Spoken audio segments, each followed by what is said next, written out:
Good evening, I'm Stacey Amos, and here's some of the top stories we have for you tonight.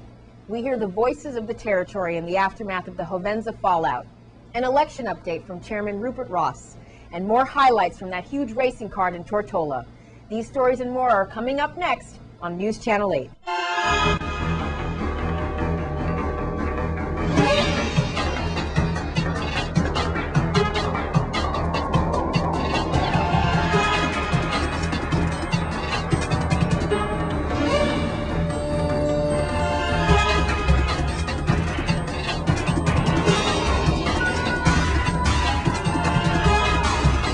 In our top story tonight, just a look on Virgin Islanders' faces sums it all up.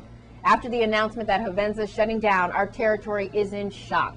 News Channel 8's Wes Small files this report on how we're all taking the news. Thank you very much, Stacey. Well, the aftermath of the inevitable. Look at the newspaper headlines today for the St. Croix Avis. The end. I'm here at Gas for Less, here at Sunny Isle with Benji, a longtime businessman, and he is a gas station owner here in St. Croix. Benji, what does this mean to an already crippled VI economy, to the fact that you will now have to fuel up your tanks? How are you going to get gas, and what does this mean to us? It's bad. It's really bad. It's really bad. But we're going to get our gas. Up to yesterday, I got an email from Hovensa. For St. Croix, we're going to get gas until further notice. That's what he told me. Until further notice? Yes. We don't know. Maybe next week, maybe next month. We don't know. But they told me, the way how I understand it in my email, we're going to have gas until further notice. That's what I understood. Now, Benji, we've always come to you, Gas for Less, here Yes. at this service station at Sunny Isle, because you've always kept your gas to a minimum. Yes. It's nowhere near $4 a gallon. You know, $3.60 even for premium and so forth. Yes. $3.35. Yes. One of the cheapest in the Virgin Islands. Yes. St. Thomas, they're already approaching $5 a gallon. Yes. Benji, what is going to happen? How much is gas going to go up? Like maybe this time next year. What about the taxi buses? Are they going to be able to be kept at $2.50? How much does it cost for taxi drivers? Because they gas up here as well. Well, I think it's going to be more than $5 a gallon in St. Croix. More than $5 a gallon? Yes, that's how much it's going to be. And those taxi drivers, they are suffering too. They are really suffering. Really suffering. It's very bad. Have you heard anything at all about what's going to happen to the plant? Any inside information? Your gut feeling as a businessman and dealing with fuel for so long. Do you think Exxon or Texaco or Conoco will come from St. Thomas, or maybe we can get somebody to take that plant over and save us at the last minute? I don't think so. What I understand is St. Croix, we're going to get our fuel, but they're not going to do it here. We're going to have it, coming from stateside, and they're going to sell us gas, but they're not going to make it anymore. They're not going to make it here anymore like how they used to make it before. The way how they're going to ship the gas, and we're going to start buying from Hovensa. But what the price is going to be, I really don't know. It's going to be high. Well, I think it's a lot of uncertainty, and it's one of the reasons I'm just trying to take advantage of what I can right now in case something changes in the near future. It's going to affect the whole island, and I just think it is mainly not knowing what's going to happen exactly. It seems like you're kind of in cutback mode already, like making some cost changes. You have to be. I think in this economy, everyone has to, cut corners and watch where you can. So it's just a matter of taking advantage of what you can when you can. We've been doing business with Hovensa for many years, lubrication systems on compressors. And there's more to do, and we're not going to get the business, so we're sad about that. You said the name of the company is the Sloan Company. Sloan Brothers Company. Sloan yeah, Brothers. Yes. And wow, so you're kind of sad about that. I am, but I love it so much here. I'm retired here. Yeah, you're not leaving here to take a little more than that. We just said this is the last of the $3.30 gas, though. So a lot of people are taking advantage of that. And as you go approaching $60, looks like everyone's filling up. Yours just clicked at around 53. I just saw someone else. It looks like people are filling up after the news. Yeah, and bringing all your cups and bottles from home and fill them up too. Because it's bound to go up. That's exactly right. It's going to be worse. It's going to get worse and worse with the refinery closing down right now. We're looking in bad shape. Definitely we are. We are looking in bad shape. Soon from now, the gasoline is going to go sky high and it's going to be real bad. Unfortunately, that's what it is, and we got to live with it. As citizens here of St. Croix, got to live with it. We got to save more money to spend out there. It's going to be a little bit harder. As you and your family started cutting back before the Hovensa crisis? Oh, definitely yes. Definitely yes. We had to because, you know, paying bills right now with the LIAC is killing us now with Hovensa. With the situation, is a little bit worse now. So we have to really save our money to spend it wisely. Well, it's going to be real bad because I have a mother and a brother who works in Hovensa, and it's going to be a big effect. I mean, it's going to affect the whole family. You know what I mean? But it's going to affect the whole island. Yeah. Everyone will feel the blow. I just hope that they come to some kind of agreement to to make something come true. Some last-ditch minute effort to get everybody out of this. Yeah, I mean somebody got to step up or something. I mean, I heard that another company want to buy the refinery, but the guys in Venezuela don't want to sell it out. So Got a lot to I do mean, with it. yeah, they have a big role to do with it. But if they sell it out to another company, then we won't have so much loss of jobs, jobless people. But I hope they do something. You're feeling it, man. Yeah. God bless you, man. Everybody gonna feel it. And the whole the impact will be tremendous in terms of gasoline prices, even down to your rent. Having to pay your rent, some people might even become homeless.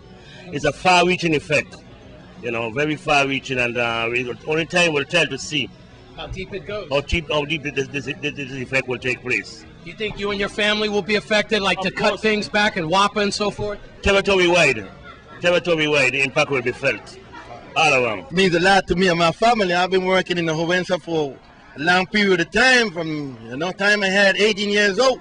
And if Hovensa is leaving right now, where are you going to get gas from? Right now, the gas rate right now is 4 and change.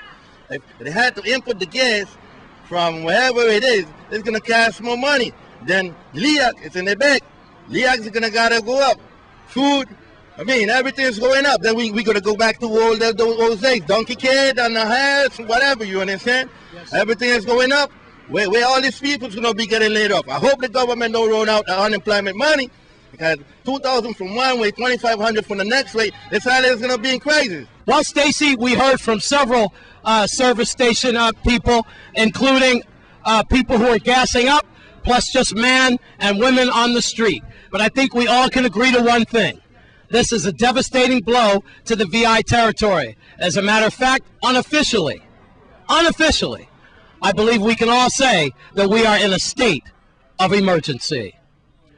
With Hovensa pulling out of the territory, I'm Wes Small for News Channel 8. Senate President Ronald Russell had this to say about Hovensa's decision to pull out of St. Croix. This is a devastating blow to our socio-economic well-being. And as we embrace and get a full understanding of this plant closing, your legislature will begin by having hearings with the Department of Labor to understand how the Plant Closing Act affects those that are being terminated. Hovensa has stated that the company would work closely with the U.S. Virgin Islands government to ease the tension. To that end, I have spoken to the governor, and we are going to meet as legislators and as the executive branch to discuss how to ease the tension, how to come out from this very devastating socio-economic blow, and how to address our residents with solutions and options as we move forward. First, Hovensa will also have to provide us with information as to how they intend to close the plant and what would be the effect on WAPA. As you may know, Hovensa provides WAPA with a discount in fuel costs, and this affects your LIAC. WAPA, I know, is meeting, but we need to meet with Hovensa also to understand if Hovensa could aid this territory in providing an alternative source for energy and to ease the transition from providing fuel to WAPA at a reduced cost. In addition, we also need to know how we're going to address those workers that have been terminated, whether they need to be retrained, how we're going to retrain them, whether people need to relocate, and how we're going to provide as a community to ease this transition from employment to non-employment. The legislature will address many of these concerns, and we begin with labor hearings, as I said before, and we will address these concerns expeditiously. There is hope, and hope comes with us looking toward the federal government, because this is a devastating blow, like a catastrophe, and we are still an unincorporated territory. We are going to put a team together from the legislature to address the federal government regarding energy, which is LEAC, education, which deals with retraining and maybe upgrading UVI, and most importantly, healthcare, in terms of dealing with some of the crises that might be created by the change in environment and the change in the type of systems that we have to support here to keep employment. Your legislature will work on your behalf. Federal relations and going to the federal government is one of the options that we're exploring. As I close, I want to say that it is a devastating blow, but sometimes it's important to take a challenge and make the best out of it, and that's what we're going to do. This is a challenge, but if we collectively come together, we could confront this challenge with hope and with understanding that it may be an opportunity for the territory to move in another direction away from industry.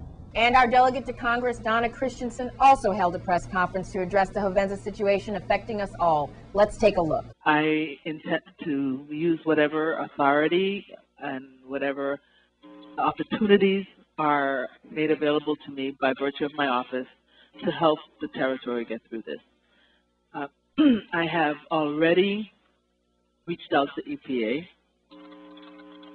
and we are communicating to them in writing as well, because as we move forward from here, it may be necessary, for example, as the governor did mention WAPA, it may be necessary to have some waivers to allow us to be able to provide power to our homes and our businesses and our offices without creating an even more unbearable burden on the ratepayer.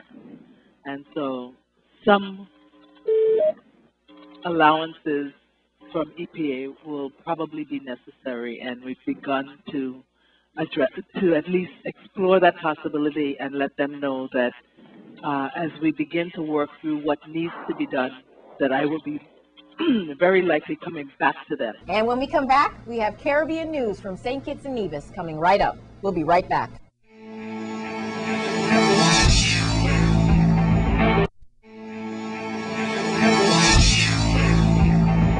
And now for the Caribbean Report, we go to St. Kitts and Nevis for a story on possible election scandals with WIN FM radio reporter Jacqueline Bryan.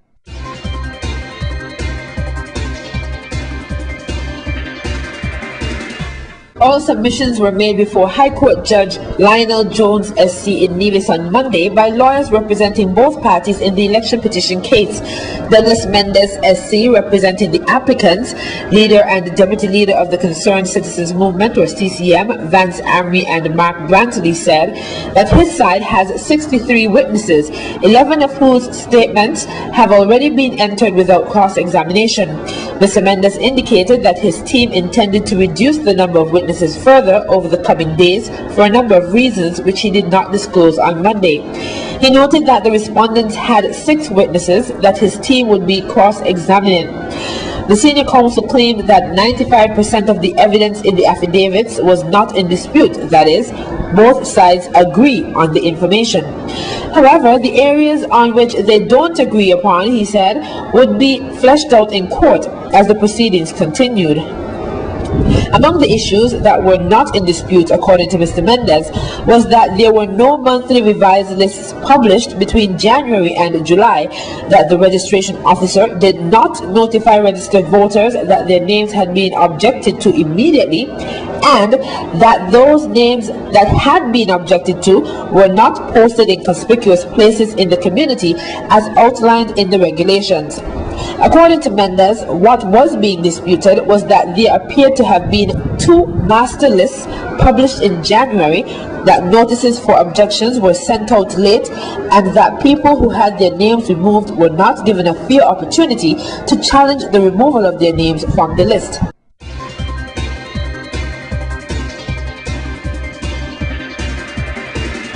We'd like to thank WIN-FM Radio for that report. And now, closer to home, we now get an update on our own election process. News Channel 8's Wes Small is with Board Chairman Rupert Ross. Thank you very much, Stacy. We are at the St. Croix Board of Elections, and you know, with all the aftermath of Hovensa, I have to tell you, we might lose sight of other news stories, but I'm here with Mr. Rupert Ross, who is chairman of the District Board of Elections, and he wears many hats.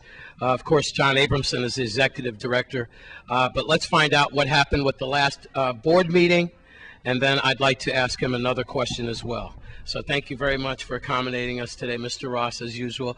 Please keep us up to date on what's going on with the Board of Elections. Well, thank you very much for this opportunity. The St. Croix District Board of Elections met last Wednesday.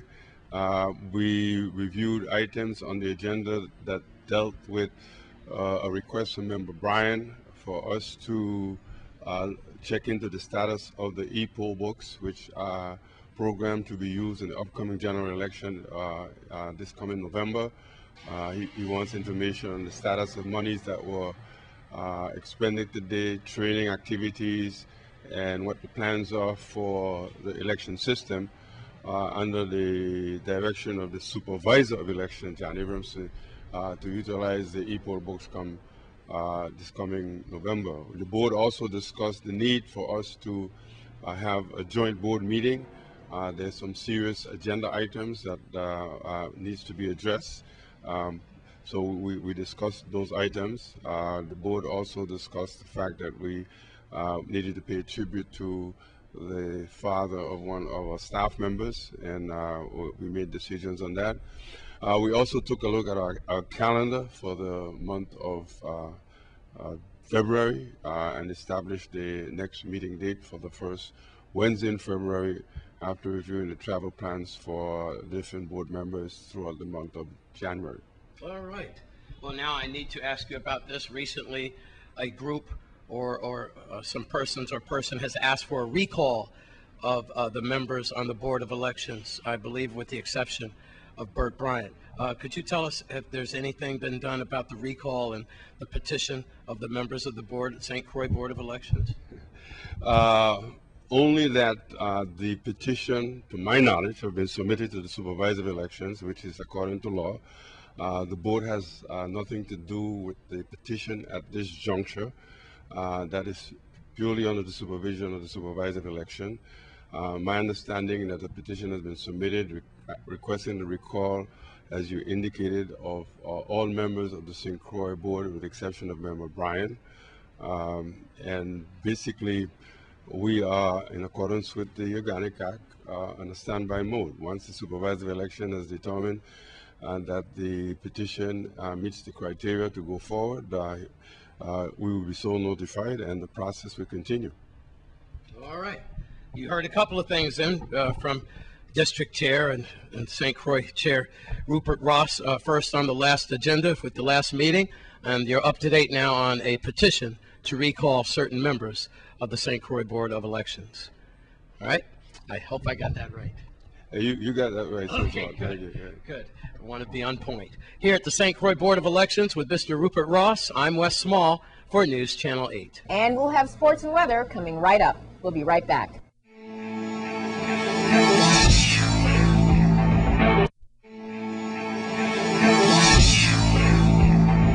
Tonight for Sports 411, we show you the rest of the highlights from the recent horse racing in Tortola. Let's take a look. Thanks a lot, Stacy. Tonight we continue our highlights from Tortola racing, which took place at the Ellis Thomas Downs racetrack this past week. Junior, there goes straight and fire. He's looking for his second straight victory. He comes to the top of the stretch. He will come by 2.5 now, make it 3. And down the stretch they come. There goes spirit and fire. He's exploding here today on the PPI Thomas Down threat. It is all spirit and fire. Well, Slevin wasn't the only Synchro horse that was victorious as Spirit and Fire edged out Paul's gift in the 7 furlong, $3,500 opening race. The day in Grand Fast, as they turn to the top of the set, it is still Mr. Gold Prospect, and right there to end the year here from Tasman Career Company on the outside. Down the set they come, Mr. Gold Prospect, here from Nigeria final run. Tasman Career is a breath of speed. In the second race, we had some controversy as Thanks McGovern was awarded the race after a foul was called. He was originally in third place, but there was a contact between second place finisher Mick Jig and Mr. Gold Prospect, who was penalized. 133 pounds at the bend for the second time. In the third race, what was to be a duel between Northern Pike and Eastern Seaboard never materialized, as Eastern Seaboard never got out of the gates. Oh, buddy! As Northern Pike won his easiest race of his career. There goes Eastern. Right now, take a look at the train the towel. As they turn to the top of the thread. It is still glorious memory. And down the second round, there goes glorious memory. The queen of the track. In the fourth race, Glorious Memory took the 1 mile, beating out Tiger's Mischief for the $4,000 purse. Aircraft is jumping back, and the aircraft broken home is sitting really up front. Come on, the sprinting shoes now. It is all really up front.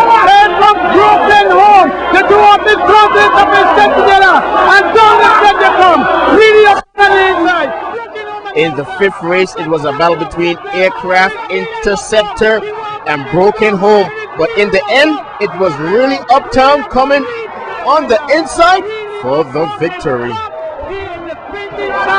Put on the running shoes now. Air come cover it and square one from the back of the pocket flying. It is still Lake Tacoma and he's getting company and the inside square one and the outside cover it and down the second come. There goes square one. Air come cover it from C4. Cover it and the two just start to fly away. It is cover it. And in the final race of the day, Synchro's Babies was victorious over Lake Texoma and Square One, who had a late charge. So congratulations to all the winners. Remember, the next race day is February 19th on St. Croix, the second leg of the VI Triple Crown. You don't want to miss it. That's a look at your Sports 41 update. I'm Stephen Francis, the News Channel 8. Back to you, Stacy.